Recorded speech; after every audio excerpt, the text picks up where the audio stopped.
Game jams are easy. Don't believe me? Game jams are a time where you can experiment, and not only is it not expected for you to make a masterpiece, but it's encouraged just to have fun with it, which for me, if it was fun to make and fun to play, I'm happy. And to prove it, here's what I did for the most recent Global Game Jam. And if you don't know what the Global Game Jam is, it is one of the biggest game jams in the world, somehow with a terrible web. Before the jam started, Isometric Pixel gave me an idea of a grandmother who just wants to use their computer while your grandson berates you the whole time. All I had to do was force the theme into it when it was revealed. The theme was masked. How do I make this fit the theme? I don't. At least not right now. Development time. I started by making a fake computer, on my computer, for you to play on your computer. It works just like you expect. Turn it on, turn it off, use apps to access your email or banking, and you even need a required PIN code to unlock the computer. So if you forget your PIN, good luck. And this is where it gets a little weird. Sometimes when you try and turn the computer on, the button moves around the base, but no spoilers, you have to guess why it does this. Anyways, if you go to the left of the computer, I made a wheel. A wheel which requires cranking to start, causing something to happen in-game. But it doesn't say spinning for long, so you'll have to keep checking on it.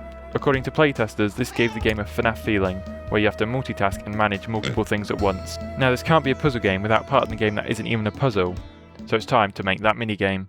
I wanted one of these to break up the monotony of clicking through menus, and I needed something to catch the player off guard. My initial idea was to create a Flappy Bird clone, however that wouldn't feel the best with clicking a mouse, because it would ignore the location of the cursor, so I had to look for more inspirations. The shooting minigame from Wii Play. In that, many different targets, birds and even cans get thrown onto the screen, forcing the player to shoot at them. But with the can specifically, the player has to shoot them multiple times for the points to count. So that can is now in my game, adding some visual polish for hitting it as well, and even showing where you miss. At this point, with the foundation solidified, it was time to add some polish, and to do that I've continued the tradition of forcing my voice into every solo game jam I participate in. Your grandson talks to you as you attempt the puzzles and minigames. Guess who voiced the grandson? Come on, you old bat. You don't need that much reflexes for this. As of making this video, I have no idea how my game will be received by the other jammers, but I assume I will win. The game is available on itch.io right now, and if you want to play Biomass, you can play it right here. I want to challenge everyone watching to get the quickest time on this. My personal best is 11 seconds, with obviously no foul play, I promise.